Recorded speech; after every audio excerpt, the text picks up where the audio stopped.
Hello friends, welcome back to the YouTube channel dictation club. आज का dictation आनंद मासिक पत्रिका अंक 7 से लिया गया है, जो कि 3 अलग अलग स्पीड में होगा, जो कि रहने वाली हैं 80 शब्द प्रति मिनट, 90 शब्द प्रति मिनट और 100 शब्द प्रति मिनट। इसकी पीडीएफ आपको टेलीग्राम चैनल में मिल जाएगी, जिसकी लिंक आपको नीचे डिस्क्रिप्शन बॉक्स में मिल जाएगी। इसके अलावा आपको अन्य प्लेलिस्ट जैसे कि अन्य आनंद मासिक पत्रिका के अंक के डिक्टेशन और newspaper dictation, 10 minute non stop dictation, Ramdhari Gupta खंड 1, रामधारी गुप्ता खंड 2 के डिक्टेशन की प्लेलिस्ट की लिंक भी नीचे मिल जाएगी। और आपको हमारा यह प्रयास अच्छा लगता है तो वीडियो को लाइक तथा चैनल को सब्सक्राइब ज़रूर करें। तो डिक्टेशन स्टार्ट करते हैं 5 सेकंड के बाद।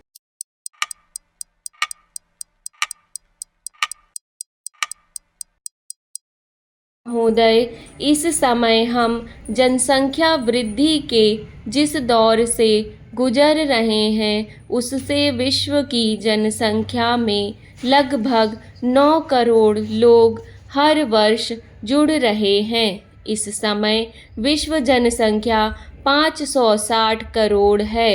इस जनसंख्या में युवावस्था में कितने प्रतिशत लोग हैं, कितना शहरीकरण हुआ है, परिवार नियोजन के तरीके कितने लोग अपना रहे हैं या कितने लोगों द्वारा अपनाने की आशा है, इन सब बातों को ध्यान में रखते हुए जनसंख्या विशेषज्ञ अनुमान लगाते हैं कि अगले कुछ दशकों में जनसंख्या कितनी होगी।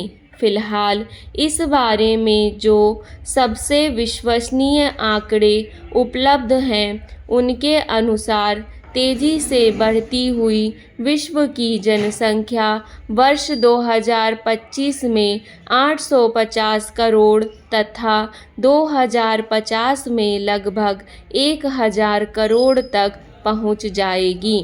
जनसंख्या वृद्धि की दर के अन्य अनुमान भी उपलब्ध हैं, पर फिलहाल सबसे विश्वसनीय यही लगते हैं।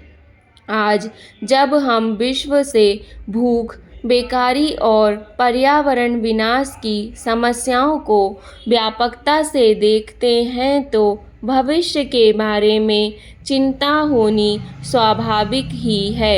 आज जब इतनी समस्याएं हैं, तब 50-60 वर्षों में लगभग दुगनी जनसंख्या की स्थिति में ये समस्याएं कितनी बढ़ जाएंगी, इसका सहज ही अनुमान लगाया जा सकता है। इस बढ़ती जनसंख्या से स्थिति चिंताजनक जरूर है, फिर भी यदि ईमानदारी और दृढ़ निश्चय से विश्व में विषमताओं को कम करते हुए मुख्य समस्याओं के निदान के लिए प्रयास किए जाएं तो सफलता मिल सकती है। आज विश्व में संसाधनों का अत्यधिक दोहन कुछ अमीर देशों और कुछ अमीर वर्गों द्वारा किया जा रहा है। उदाहरण के लिए संयुक्त राज्य अमेरिका के विश्व में मात्र 4% लोग रहते हैं, पर विश्व के पेट्रोल या तेल उत्पादन के 25% हिस्से का उपयोग यहाँ होता है। अमीर देशों में विश्व की कुल आबादी का 1/4 हिस्सा रहता है, पर वे कागज़ के 85% हिस्से, स्टील के 79% हिस्से, अन्य धातुओं के 86% हिस्से व व्यापारिक ऊर्जा के 80% हिस्से का उपयोग करते हैं। अतः यह संभावना मौजूद है कि यदि कुछ बहुत अमीर लोग अपने जीवन स्तर में बदलाव कर संसाधनों पर अपना दबाव कम करें तो बढ़ती जनसंख्या के बावजूद पर्यावरण के लिए बहुत बड़ा संकट उत्पन्न कम किए बिना सभी लोगों की बुनियादी ज़रूरतें पूरी होने की उम्मीद की जा सकती है। स्वीडन के एक मुख्य पर्यावरणविद एंजर्स विकमेन कुछ समय पहले जब भारत आए तो उन्होंने स्वीडन की सरकार द्वारा कराए गए एक अध्ययन की जानकारी दी, जिसमें बताया गया था कि यदि स्वीडन की वर्तमान जीवन शैली को सब लोग अपनाएं तो विश्व में मात्र 50 या 60 करोड़ लोग ही रह सकते हैं। बात केवल खनिजों आदि की उपलब्धि की ही नहीं है, अपितु पूरे वायुमंडल की सहन क्षमता की भी है। इसकी ओर हमें नियोजन केवल आज के 560 करोड़ लोगों के लिए ही नहीं करना है, वर्ष 2050 के 1000 करोड़ लोगों के लिए भी करना है। महोदय, इन बुनियादी ज़रूरतों में निश्चय ही सबसे महत्वपूर्ण है भूख और कुपोषण को दूर करने के लिए अनाज व अन्य खाद्य पदार्थों की समस्या। आज गरीब देशों में 440 करोड़ लोग रहते हैं। भूख और कुपोषण से पीड़ित लोगों की संख्या 100 करोड़ के ऊपर बताई जाती है, लेकिन जब 30 वर्ष बाद इन गरीब देशों की जनसंख्या 700 करोड़ हो जाएगी, तब इन गरीब देशों में भूख और कुपोषण की समस्या क्या होगी, कितनी होगी।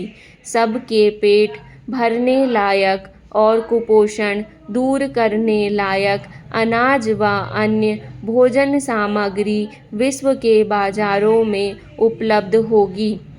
इसकी संभावना तो काफ़ी है, पर इस बारे में संदेह है कि यह भोजन सामग्री ज़रूरतमंद लोगों तक पहुंच सकेगी।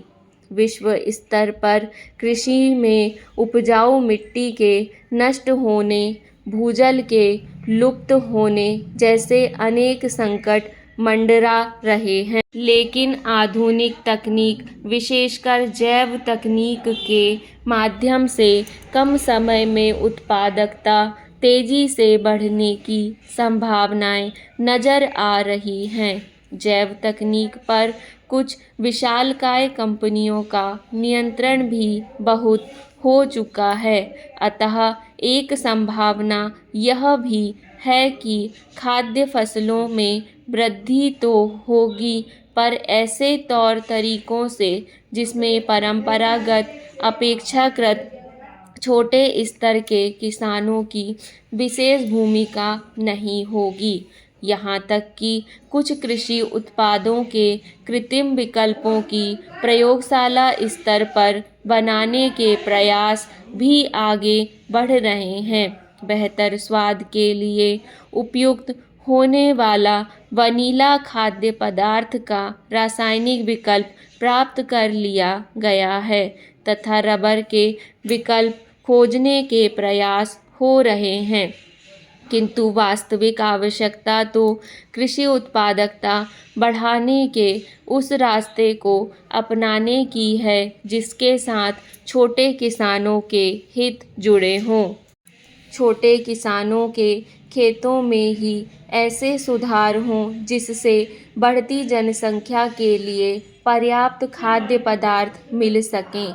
भूमि सुधार द्वारा वास्तव में भूमि पर मेहनत करने वाले परिवारों को भूमि अधिकार दिए जाएं तथा उन्हें सिंचाई व उत्पादकता बढ़ाने के रास्ते सस्ते कम पूंजी निवेश वाले तौर तरीके उपलब्ध कराएं तो उत्पादकता न केवल बढ़ सकती है, बल्कि बढ़ा हुआ कृषि उत्पादन उन लोगों तक पहुंच सकता है जिन्हें इनकी सबसे अधिक आवश्यकता है।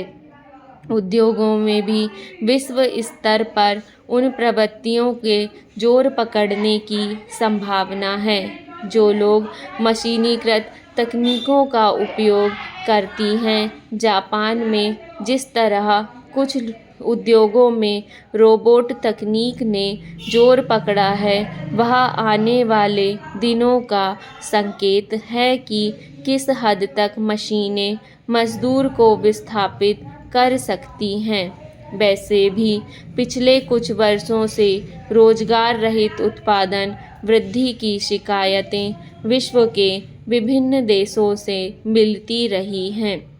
उत्पादन बढ़ता है, पर मशीनीकरण या अन्य कारणों से रोजगार नहीं बढ़ते हैं, अपितु कम भी हो सकते हैं।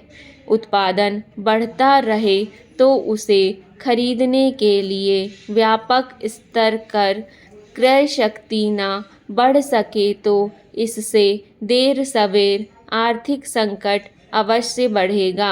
अतः उन्नत तकनीक की उपलब्धि के बावजूद उन प्रवृत्तियों पर रोक लगाना जरूरी होगा जो बेरोजगारी को बढ़ाती हैं। डिक्टेशन पसंद आए तो वीडियो को लाइक तथा चैनल को सब्सक्राइब ज़रूर करें और वीडियो को ज़्यादा से ज़्यादा साझा करें।